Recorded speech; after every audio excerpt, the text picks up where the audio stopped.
പത്മനാഭസ്വാമി ക്ഷേത്രത്തിലെ ബി നിലവറയിലുള്ള യക്ഷി മംഗലത്ത് ചിരുദേവി. യക്ഷിക്കഥകളാൽ സമ്പന്നമാണ് കേരളം. കേരളത്തിന്റെ പഴയ മലബാർ, തിരുവിതാംകൂർ, കൊച്ചി മേഖലകളിൽ നിന്ന് അനേകം യക്ഷിക്കഥകൾ തലമുറകളിലൂടെ കൈമാറ്റം ചെയ്യപ്പെട്ടിട്ടുണ്ട്.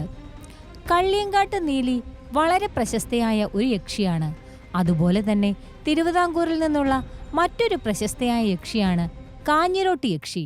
തെക്കൻ തിരുവിതാംകൂറിൽ കാഞ്ഞിരക്കോട് എന്നൊരു സ്ഥലമുണ്ട്. ഇന്ന് തമിഴ്നാട്ടിലാണ് ഈ സ്ഥലം.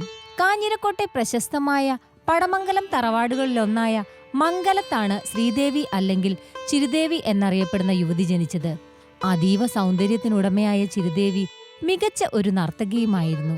അനേകം പുരുഷന്മാർ ചിരുദേവിയെ മോഹിച്ചു. ചിരുദേവിക്ക് ഒരു സഹോദരനുണ്ടായിരുന്നു. ഗോവിന്ദൻ എന്നായിരുന്നു അദ്ദേഹത്തിന്റെ പേര്. കുടുംബത്തിലെ പല്ലക്കുകാരനായ കുഞ്ഞിരാമനുമായി ഗോവിന്ദൻ വലിയ കൂട്ടായിരുന്നു. ഇതിനിടെ ചിരുദേവി കുഞ്ഞിരാമനിൽ അനുരക്തയായി. എങ്ങനെയും അയാളെ സ്വന്തമാക്കണമെന്ന് ചിരുദേവി ആഗ്രഹിച്ചു. എന്നാൽ കുഞ്ഞിരാമൻ വിവാഹിതനും ഭാര്യയോട് വലിയ സ്നേഹമുള്ളയാളുമായിരുന്നു. അയാൾ ചിരുദേവിയുടെ പ്രണയം അവഗണിച്ചു. ഇതിൽ കോപം പൂണ്ട ചിരുദേവി കുഞ്ഞിരാമന്റെ ഭാര്യയെ കൊലപ്പെടുത്താനായി കൊലപാതകികളെ നിയോഗിച്ചു. ഗോവിന്ദൻ ഇക്കാര്യം അറിയുകയും കുഞ്ഞിരാമനെ വിവരമറിയിക്കുകയും ചെയ്തു. ഇതറിഞ്ഞ കുഞ്ഞിരാമന് ചിരുദേവിയുടെ വലിയ ദേഷ്യമായി. പിന്നീട് ഒരിക്കൽ പ്രണയം നടിച്ച് കുഞ്ഞിരാമൻ ചിരുദേവിക്ക് സമീപം എത്തുകയും അവരെ ശ്വാസം മുട്ടിച്ച് കൊല്ലുകയും ചെയ്തു. എന്നാൽ കഥ അവിടെ തീർന്നില്ല. ചിരുദേവി കാഞ്ഞിരോട്ടുള്ള ഒരു ദമ്പതിമാരുടെ മകളായി പുനർജനിച്ചു. ജനിച്ചു കുറച്ചു നേരത്തിനുള്ളിൽ തന്നെ അവൾ വളർന്ന് അപാര സൗന്ദര്യമുള്ള ഒരു യുവതിയായി മാറി. ഈ അത്ഭുതത്തിനൊരു കാരണമുണ്ടായിരുന്നു. ചിരുദേവി അപ്പോഴൊരു യക്ഷിയായിരുന്നു, ഒരു ഘോര യക്ഷി. പുരുഷന്മാരെ വശീകരിക്കുകയും അവരുടെ ചോര കുടിക്കുകയുമായിരുന്നു അവളുടെ പ്രധാന വിനോദം.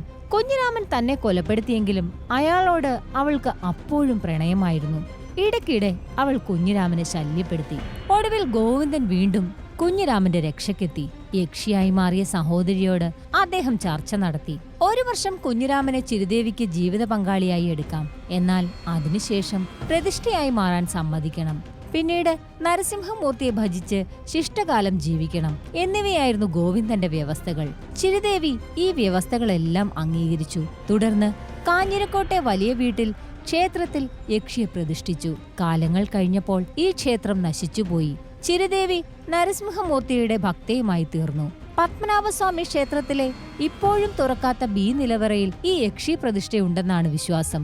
സ്വാതി തിരുനാൾ മഹാരാജാവിന്റെ പത്നിയും നർത്തകിയുമായ സുന്ദരലക്ഷ്മി ഉൾപ്പെടെ കാഞ്ഞിരോട്ട് യക്ഷിയമ്മയുടെ ഉപാസകരുമായിരുന്നു.